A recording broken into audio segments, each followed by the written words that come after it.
And by the way, our good friend Mike Roeth is joining us this morning. You guys know him. He's the executive director over at NACFE, NACFE. It's good to have you. How was your 4th of July weekend, my friend? No, it was great. It was great. I've been an IndyCar person most of my life. I've been to 20 straight Indy 500s and a handful of other races in St. Petersburg and one at Sonoma. But I took my grandchildren, two of them, for the first time to the Mid-Ohio race, and we had an absolute blast.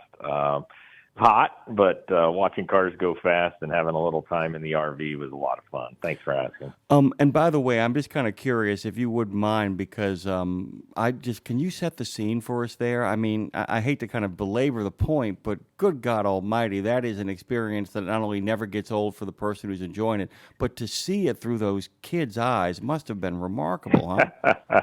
Yeah, well, there's a couple of racetracks, one in Wisconsin and one in Ohio, that are filled with campers and RVs, and so there were. I didn't get out into the campground too much, but it's a special. Those are special places where people come every year, family reunion, family weekend. This happens to be 4th of July at Mid Ohio, and so it was not only there's a lot of kids at this, and a lot of families at this race, more so maybe than you even see at the Indy 500.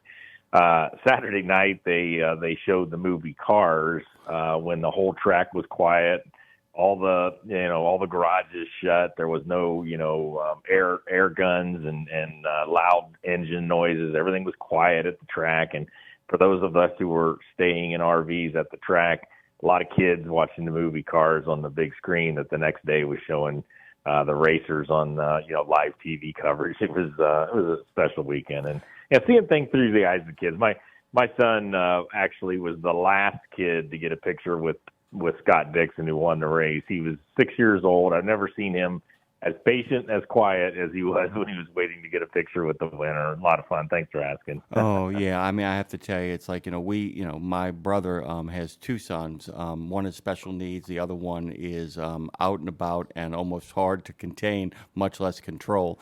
And we got a chance to kind of see them in action. They went to some Little League games the last couple of weeks, and just watching the two of them kind of take in the world around them as it kind of unfolds is a great way to feel young again. I don't know if you know this, but today is, I mean, I'm not kidding with you, it's Be a Kid Again Day, so it's a perfect day to answer the question, Mike. And thanks for making the time on a Tuesday. Where are you at, and where are you headed next, and what is the week looking like for you, my friend? Well, for the first time in a month and a half, I'm actually in my home office in Fort Wayne, Indiana. Welcome home. And trying to catch up on things. Yeah. So not only catching up on work after a lot of travel, but you know how it goes. You end up with doctor's appointments, dentist, meet with the bank. All those things take place when we are home. So, yeah, that's what I'm doing. But my guy, the run's been amazing. We've now visited 11 of the 13 fleets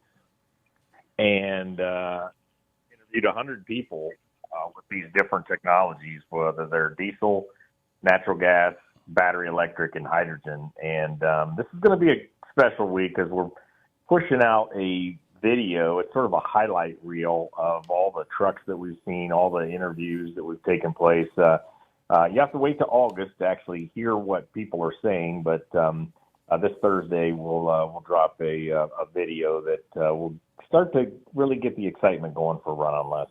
I wanted to ask you, by the way, because, putting that video together, getting it out there, and the fact that you talked about, this hybrid view, I guess we could call it, this 30,000-foot hybrid view you got from having micro views on all these different places. Is there, in your own kind of analysis, a takeaway that you have gotten from this? I mean, you see what I'm saying? Is there an overall view, or is it really a mosaic of which yet you haven't shuffled all the pieces into place?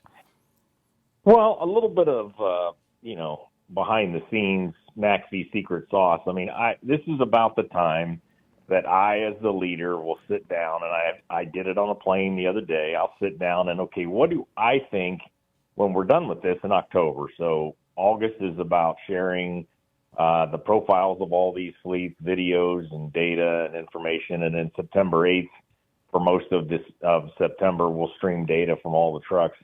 And so this is the point where I sort of predict what our findings are going to be in October. And I put them in my ledger. I'm still a pen and paper guy. And so I write them in my ledger, and then I kind of keep it to myself a bit. As the NACFE team, and we have a meeting even today, we start to talk about what are we learning here.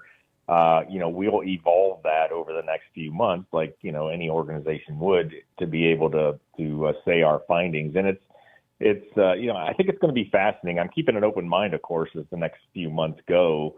I don't want to script out what we'll conclude, but I would say this: our industry has benefited from a single fuel and a single engine for a long time in diesel. And we've made it better and better. The NOx and particular emissions are really low, and the fuel economy's higher and getting better all the time. And so we are getting better with it. But the future long term is going to be something other than diesel. It just will be. I mean, we can debate it. I have that debate like every other day with somebody, but it's probably going to happen. So then it's what are these other ones? Where will they best fit? And I don't think all will win, but we'll have more horses than just the one diesel in our industry. We will have battery electric. We'll continue to have natural gas. These renewable fuels are pretty fascinating, whether they're made from used cooking oil or methane out of landfills or, cow poop. But we will have really strong alternatives. But I think the big conclusion is that if you're in trucking, your future is more than just diesel. And it'll happen to some quicker than others, and the winners will make the best out of it, and those that won't will struggle, maybe, but we'll see. It'll be a multi-fuel, multi-truck, multi-powertrain kind of future for us. And by the way, I love your approach. The idea that it's like you have to understand that this has gotten us very far and profited a lot of people, and now it's the time to begin to shift and make the adjustments, because either you are the disruptor making those disruptions to your own fleet, or you will be disrupted. Mike Roeth has graciously joined us on a day that he is not scheduled for the North American Council for Freight Efficiency. Check them out at NACFE.org. Mike, thank you for making the time. We always love talking to you, man. Yeah. That video I'm talking about, it'll be on the homepage of runonless.com. And we'll talk about it next week. But have a look on Thursday. Thank you, sir. Good talking to you, by the way.